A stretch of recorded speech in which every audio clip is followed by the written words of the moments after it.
Hi guys, welcome back to the garden. How are you? How are you? How are you? Right, I am Naomi, your newbie gardener here, garden in Zone 6B, St. Louis, Missouri, guys. All right, I've been gardening now for hands-on for a year and 2 months. Okay, I'm learning a lot. Right, garden is new to me. I'm learning a lot by doing a lot. Okay, it has been a good experience. It has been fun, I must admit. I'm standing here in front of, I call this my rose walk. It's a section of the garden that has my more mature roses. Okay. For example, here you have Desdemona. There, across from Desdemona, you have Munstead Wood, and there's Vanessa Bell and Olivia Rose Austin further down.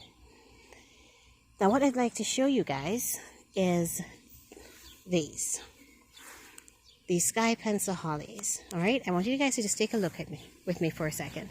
Take a look at the roses, and then take a look at the Sky Pencil Hollies that are sitting in between each rose. Okay. I have decided, guys, that these Sky Pencil Hollies are really taken away from the space. They're not adding anything to the space in terms of visual interest, in terms of body, in terms of warmth. I also have to admit that they have not been doing well in the space, right? These are not happy hollies, and I know that we've discussed it before. And so today, I'm going to do what I have been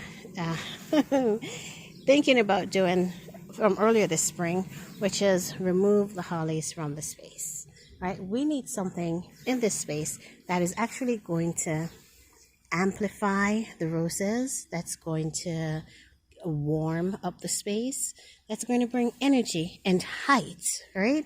So the hollies as they sit now are actually shorter than the roses. So when you are looking, let's say if you're standing here, you're not seeing the hollies, you're just seeing the roses, right? Here's the holly down here, poor little holly, and then here are the roses standing above. So in terms of height, the hollies are not working. In terms of density and color, the hollies are not working. And in terms of health, the hollies, unfortunately, are not working. So today I'm going to go ahead and I'm going to remove these Sky Pencil Hollies. Once removed, I'm going to show you what I'm thinking about using to fill the space. All right. Woo. Okay, let me pause for a second because that was a lot, right? Hold on. We are standing in front of Vanessa Bell. Look at Vanessa, guys. Okay, look at Vanessa Bell. This is Vanessa Bell getting ready for her second flush. And Vanessa is telling us that, hello, her second flush is going to be as beautiful, if not more beautiful than her first flush. How is that possible, right? This rose has done so well this year. Look at all the new growth coming up. Look at that. Look at all of those buds. So she's going to be covered again in flowers. And let me take you down low here for a second. Come along with me. Look at that. Do you guys see that? All those new shoots. Yes. Wow. Vanessa is doing really, really well. I just had to put her there in the spotlight because I'm right beside her. And I'm looking at her and I just have to say, wow, look at this new shoot, right? This is a new cane. Is this from a basil break? Let me see. Yep. All of this growth here came from a lovely basil break. And look at it. Loaded with buds. Absolutely loaded. Wow. So I'm actually looking forward to, and hey, she has some opening up here for us. I'm actually looking forward to a really good second flush with Vanessa Bell. All right. So we'll not be distracted with roses today. I just had to show you her because she is doing so good. And she deserves to be recognized for doing so well, right? Okay. So I'm going to put the camera on the stand. And what I'm going to do, we're going to start by removing the Sky Pencil Hollies. For now, I do not have a space for them in the landscape. So I'm going to go ahead and place them in containers. And then I'm going to show you guys what I'm thinking about replacing them with. All right.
do this, right? Now, it rained last night. Just we're coming off of, we had lots of rain yesterday into last night, which is awesome because guess what? We've been, rain has been hard to come by. Okay? And now I have noticed that the roots are very, very wet, guys. See, you can see the water dripping from there. All right? So it could be, I'm not sure if maybe she was sitting in perhaps too much water. Is that possible? I don't know if maybe that could be one of the reasons why she wasn't doing well in the space. But that's all right. That was really easy. It took me all of about 2 minutes to get this one out of the ground. So I'm going to go ahead and lift the others. I need 4 containers, which I do have. So let me go ahead and get the other 4 out, and then we're going to talk about what I would like to replace them with. Okay.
I'd like to take you guys in close for a second. We just took the 3rd one out and look at her hole. Look at all that water, right? The soil is heavy and it's extremely wet. Now, I don't have ingrown irrigation here. My neighbor has a sprinkler on the other side, and again, remember, this is after a night's rain, right? So we had rain all of yesterday. Not all of yesterday. We had a good downpour for about maybe an hour or so, but look at all of that water that's sitting there. So that could have been why these hollies were suffering, right? Maybe too much water. Maybe. All right. So, good thing in point, the fire chiefs are okay. They're okay with it. They loving the moisture that they have. All right. Which I need to remember not to. Now, seeing that, I need to make sure that I don't overwater on this side. But that could have been one of the problems that these poor little hollies were having.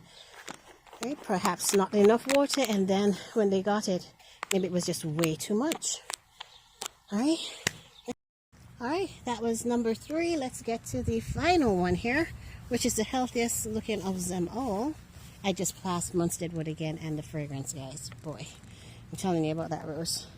Always gets my attention. All right, let's remove the final one here, and then I can show you what I'm thinking of replacing it with.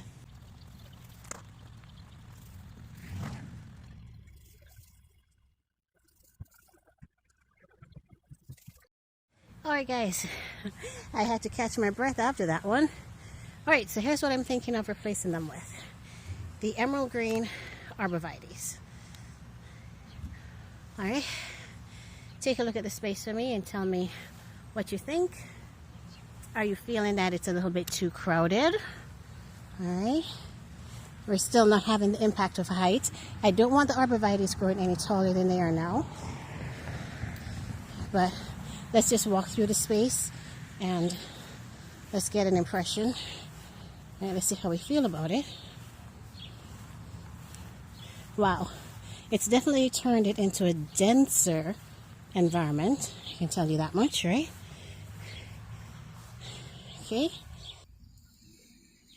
I was holding the tripod and walking with it and talking to you at the same time after having lifted those trees. And let me tell you, each tree for me feels like it weighs 50 plus pounds, right? So I am getting my workout in today. Okay, so what was right? There's another factor that we need to consider here, and that is the fact that the ground, I know for sure that emerald greens do not like to sit in too much moisture. They do not like that, right? So the plants are going to have to be elevated. My idea for elevating them, take a look on the front porch. I'm trying to get you there. There you go. Do you see that white planter there with the coleus, that purple coleus that's rested in? I purchased those about 2 years ago. Okay, I purchased those for about $15-20 per pot. I spray painted them white, and I've had them on the front porch here for now 2 years, and they've been holding up, right? I'm thinking I can actually use, because I have 4 more of those pots sitting in the basement, I can actually take those and put them here and put the topiary on the inside. So first, guys, let's look at the container in the space, right? Picture this container, 4 containers, just the same, running down. I think I like them. I think the white brightens the space. I think I'm liking it. So I'm going to go ahead and we're going to put the emerald green on the inside, and then you guys tell me what you think about that. All right, go ahead, baby. Woo. Woo. Woo, woo, woo, woo, woo. I think I'm gonna like it here. I think I'm gonna like it here. What do you, I think I'm gonna like it there. What do you think? Guys, I think this looks good. Hello. I think this looks gorgeous. And now, before, where it looked a little bit cluttered, hold on, my son's coming out, so you're gonna hear him shout. Hold on a second. Looked a little cluttered when it was on the ground with everybody else, right? Now that we've elevated it in the container, it's going to take away that unknown in terms of the moisture levels. I'll be able to control that. And we've got instant height. Not only do we have instant height, but we also have the contrast of the container. Guys, I'm loving it. Right, let me get the other 4 in, the other 3 in, and then I'll give you a walk down the path and tell me what you guys think. My kids just came outside. Hey, baby. Hey. I'm dirty. Hold on. All right, so let's get the containers here, guys, and then you tell me what you think.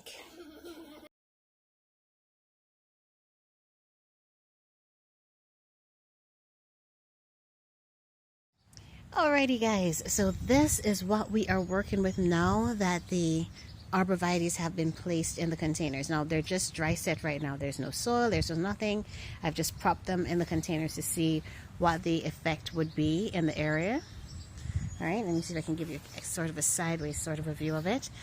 And to be quite honest with you guys, I'm liking it. I really do. I really do. The containers elevated the arborvitaes, right? It elevates the space as well. It adds a little bit of interest. I like the white. It lightens the space. Okay, and of course, you know, I love my emerald greens. So now look at the difference. Healthy emerald green. Nice bushy rose. Healthy emerald green. Nice bushy rose. Healthy emerald greens. Yep. All right. Loving it. Loving it, loving it, loving it. Let's look this way. Absolutely loving it. And the awesome thing is, somehow, I've got them all straight. They're in a nice, the containers at least are nice and straight. So that means once I plant the evergreens in, everything will be nice and straight and just absolutely beautiful. All right. Okay, so the next step is going to be soil. Guys, look at this container. The arborvitaes are going to be in here long term, so I am going to be filling this whole thing with soil. And to be quite honest with you, I'm not going to be buying the potted soil mix from the stores. That is too expensive, too expensive. I'm going to go ahead and use the recipe that I used in the container planting the roses this season, which is a recipe that we found online. I'm going to be using that 60% garden soil or topsoil. For me, it's going to be the Scott's topsoil. It will be 60% garden soil, 20% peat moss, and 20% cow manure. That is the mixture that we're going to be using. And this is so nice. If you look, these blooms, were these blooms here yesterday and I just did not notice them? Look at Olivia Rose Austin. She's starting to open some blooms for us. And isn't that nice now how the blooms from the roses contrast so beautifully with the arborvitaes? I'm loving it, right? Look at, sorry to do this, but look at, we looked at Vanessa Bell. We looked at her yesterday. Now look at her paired with the arborvitae. Yeah. All right. So I think we made some good choices here. Good choices. Right, let's get back to talking about soil. So I'm going to be using the topsoil mix because that's going to be way cheaper, guys. I'm going to see how much it will take to fill the container. Oh, and I'll also be adding pine bark to the mix to assist with drainage. Okay, yeah. Munstead wood, after you saw him yesterday evening, look at him now tonight. Look how quickly they open. Gorgeous. All right, so let's get to the soil. Let me show you what I'll be using. I have it actually sitting here on the porch. All right, so we'll be using Scott's topsoil. We'll be using some cow manure. We'll be mixing in some pine bark for drainage. And yeah, and then I do have some peat moss. So we'll be adding in just little bits of peat moss. And finally, before I get on into the mixing, guys, you know we got to take a scenery break. Scenery break, guys. Thomas A. Becket. Scenery break. Worthy of the attention. Thomas A. Becket, guys. I've already deadheaded one set of blooms, and this is his second set of blooms. How beautiful. And look at that. But yeah, that was our scenery break. Thomas A. Becket. Love it. Love him, love him, love him. Oh, guys, and the fragrance, the fragrance. Oh, I wish you could sniff them. Oh, my goodness. The fragrance is absolutely beautiful. He nods, but that's all right because he's in a container. He's held up higher, so I'm able to enjoy those blooms. All right, and that's it for scenery break. Let's go ahead and take a look at getting the soil all mixed in.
People, we are all done. Woo!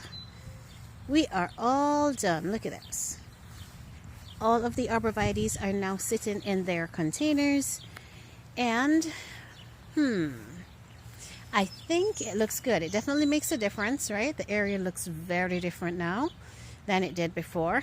I do like now that I'm looking at healthy plants mingled in with more healthy plants. The awesome thing about the emerald green arborvitaes is that they always, roses tend to pop against them flowers always tend to pop against arborvitaes. Now they look a little rough right now, right? Because they're newly planted. So their needles are all shaggy. But let's see, they will have to sit for another year. Because emerald greens, for me, take a very long time to start doing something. And that long time for me has always been like a year. They'll sit there and just look at me. They'll just look at me and not do anything for a year.